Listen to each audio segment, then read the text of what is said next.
Sean Connery slept in a coffin and was humiliated by his co-workers for his life's secret. Sir Sean Connery made history as James Bond, but he had almost a zero chance of getting the role as producers didn't want an actor from the working class. However, Sean never feared hard work, as had left school at 13 to start working. A young Sean had to sleep in a coffin at the place he worked after being homeless. In October 2020, Sir Sean Connery died at age 90, with his son, Jason Connery, sharing how the actor had passed on peacefully in his sleep. The star's son revealed that his father had been unwell for a while before his death in Nassau in the Bahamas. Jason revealed how the late actor had family around him when he died. He shared how the family was learning to deal with the passing and that it was a sad day for those who knew and loved Sean. The star left behind two sons, Stefan and Jason, and his wife of 47 years, Micheline Roquebrune. Sean was best known for his role as James Bond but always hated Hollywood's lifestyle and preferred being at his Portugal, Spain, and Caribbean homes. The actor, who met Roquebrune in Morocco, enjoyed playing golf when he was home. Sean's choice not to live out in luxury might have been solidified by the hard times he had before he became famous.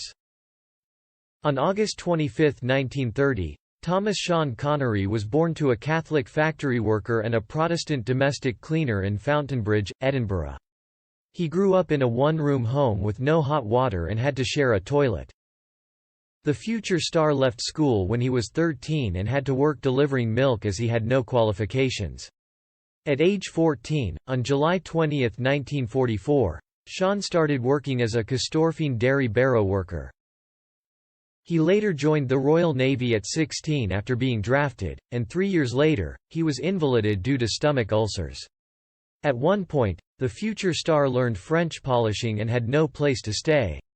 He stayed overnight in Haddington at a coffin maker's workshop, and before becoming famous, he was known by his first name. Fortune Avenue, Haddington's Tommy Wark recalled how Sean was known as Tom. Wark worked on the joinery side of things while Sean polished caskets with two women, adding, "He came there to start work about 1950 and had nowhere to stay. I know he spent a few nights sleeping in a coffin just after he started."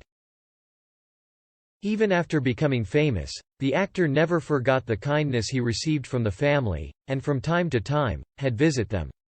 Sean's road to becoming an actor was also not easy, and he faced rejection.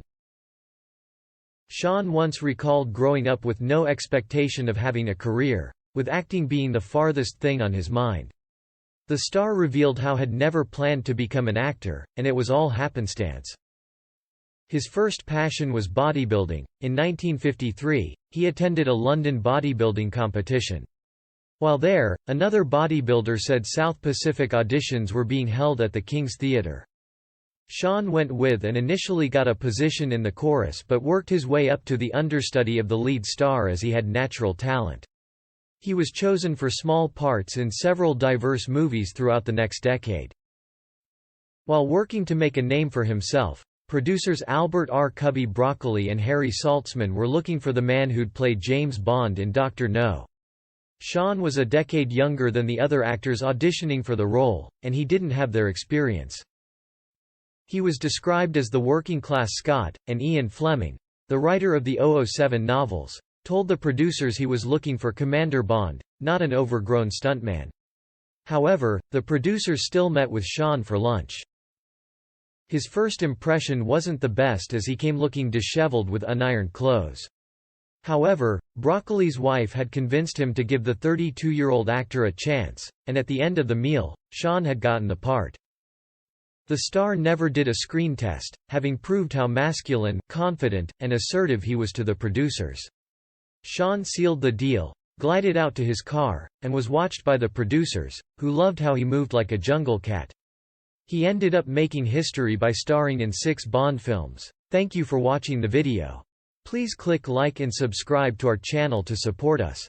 What are your thoughts on this story? Please comment below to let us know and we will discuss with you. Hope to see you again in the next videos. Thank you.